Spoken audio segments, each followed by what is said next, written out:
نہیں پریشر ہمیں تو جلدی ہے نا، ہم تو کوشش ریکویسٹ کر رہے ہیں، عدالت کو بار بار درخواستیں دی. بیرسٹر عقیل صاحب خود وکیل ہیں، ان کو پتہ ہے کہ جب اپیل دائر ہو جاتی ہے تو 426 کے تحت درخواست جو ہیں وہ بیل اپلیکیشن کی طرح ارجنٹ ٹریٹ ہوتی ہے. 5 مہینوں میں ابھی تک بیل ڈیسائیڈ نہیں ہوئی ہے، تو لہٰذا ہم کیا پریشر ڈالیں گے.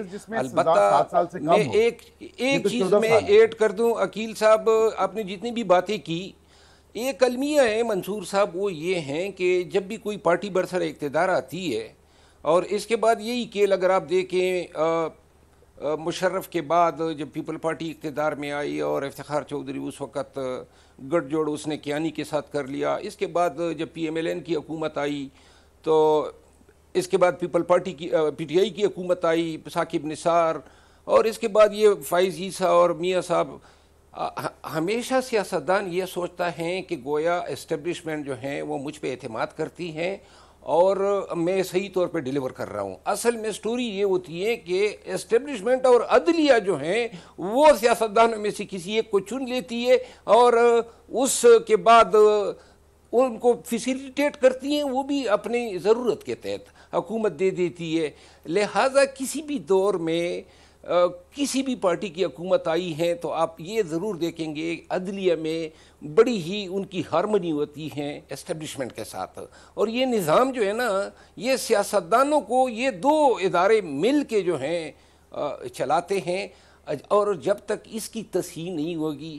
اور یہ تو مروت صاحب یہاں پہ سوال یہ ہے کہ پھر نواز شریف صاحب کی جو نااہلی ہوئی تھی اس میں بھی اس وقت کی اسٹیبلشمنٹ کا کوئی ہاتھ تھا عدلیہ کے ساتھ مل کے؟ آپ کے کہیں مانیں گے؟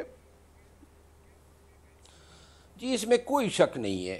نواز شریف کی صاحب کی جو نااہلی ہوئی تھی اور جس ایشو پہ ہوئی تھی، کل ہی سلمان اکرم راجہ صاحب کا انٹرویو میں دیکھ رہا تھا جو میاں صاحب کے وکیل تھے پاناما کیس میں، اور بٹی صاحب ارشاد بٹی صاحب کو انٹرویو دے رہے تھے. دیکھیے ان کو اس ایشو پہ نکالا گیا. سپریم کورٹ کی اپنی ایک جورسڈکشن ہے جس طرح ٹرائل کورٹ کی ہوتی ہے، ہائی کورٹ کی ہوتی ہے. انہوں نے ٹرائل کورٹ کی جورسڈکشن ان کی تھی نہیں، انہوں نے جو ہے Panama case so motto jurisdiction میں ایزیوم کیا تھا. اس جورسڈکشن میں ان حقائق کو یہ ڈٹرمن نہیں کر سکتے تھے، تو ان کے سامنے بڑی دور کی کوڑی لے آئے کہ جی یہ بیٹے سے تنخواہ نہ لینے کے ڈکلریشن پہ ان کو نااہل کیا. یہ بالکل مذاق فیصلہ تھا، قانون اس کی قطعاً اجازت نہیں دیتا ہے. اور نواز شریف کے ساتھ اسٹیبلشمنٹ نے بذریعہ ثاقب نثار زیادتی کی. ٹھیک اور یہ کسی بھی دور میں کسی بھی سیاستدان کے ساتھ ہو، زیادتی کو زیادتی کرنا چاہیے. بہت شکریہ.